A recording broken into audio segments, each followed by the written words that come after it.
आसानियाँ बांटने की तौफीक। आसानियाँ बांटना किसे कहते हैं? आज मैं अपनी तमाम मसरूफियात को पसे पुष्ट डालकर दरवेश के पास पहुंचा था।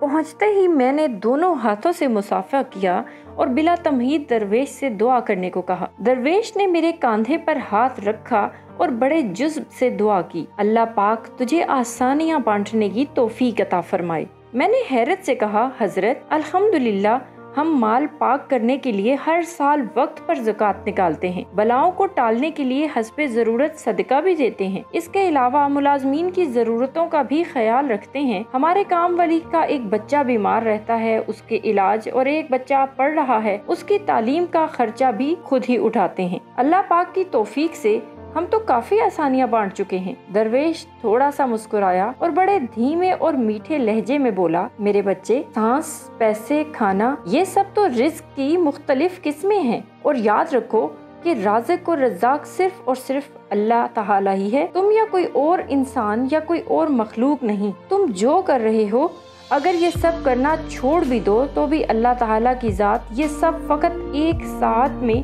सबको अता कर सकती है। तुम अगर ये कर रहे हो तो अपने अशरफुल मखलूकात होने की जिम्मेदारी अदा कर रहे हो। दरवेश ने नरमी से मेरा हाथ अपने दोनों हाथों में लिया और फिर बोला, मेरे बच्चे, आओ मैं तुम्हें समझाऊं कि आसानियाँ बांटना किसे कहते हैं। कभी किसी उदास और मायूस इंसान के कंधे पर हाथ रखकर पेशानी पर कोई शिकन डाले बगैर 1 घंटा मुसलसल उसकी लंबी और बेमकसद बात सुनना आसानी है। अपनी जमानत पर किसी बेवा की जवान बेटी के रिश्ते के लिए संजीदगी से तगदो करना आसानी है। सुबह दफ्तर जाते हुए अपने बच्चों के साथ मोहल्ले के किसी यतीम बच्चे को स्कूल ले जाने की जिम्मेदारी लेना, ये भी आसानी है। अगर तुम किसी के घर के दामाद या बहनोई हो तो खुद को ससुराल में खास और अफजल ना समझना, ये भी आसानी है। गुस्से में बिफरे किसी आदमी की कड़वी, कसीली और गलत बात को नरमी से बर्दाश्त करना, ये भी आसानी है। चाय के खोके वाले को ओए कहकर बुलाने के बजाय भाई या बेटा कहकर बुलाना, ये भी आसानी है। गली मोहल्ले में ठेले वाले से बहस मुबाइसे से बचकर खरीदारी करना, ये भी आसानी है। तुम्हारा अपने दफ्तर, मार्केट या फैक्ट्री के चौकीदार और कम आमदन वाले मुलाजमीन को छोटा ना समझना, उन्हें सलाम में पहल करना, दोस्तों की तरह गर्मजोशी से मिलना, कुछ देर रुक कर उनसे उनके बच्चों का हाल चाल पूछना, ये भी आसानी है। अस्पताल में अपने मरीज के बराबर वाले बिस्तर के अनजान मरीज के पास बैठकर उसका हाल पूछना और उसे तसल्ली देना, ये भी आसानी है। ट्रैफिक इशारे पर तुम्हारी गाड़ी के आगे खड़े शख्स को हॉर्न ना देना, जिसकी मोटरसाइकिल बंद हो गई हो, समझो तो ये भी आसानी है। दरवेश ने शफकत से मेरे सर पर हाथ फेरा और सिलसिला कलाम जारी रखते हुए बोला, बेटा जी, तुम आसानी फैलाने का काम घर से क्यों नहीं शुरू कर देते? आज वापस जाकर बाहर दरवाजे की घंटी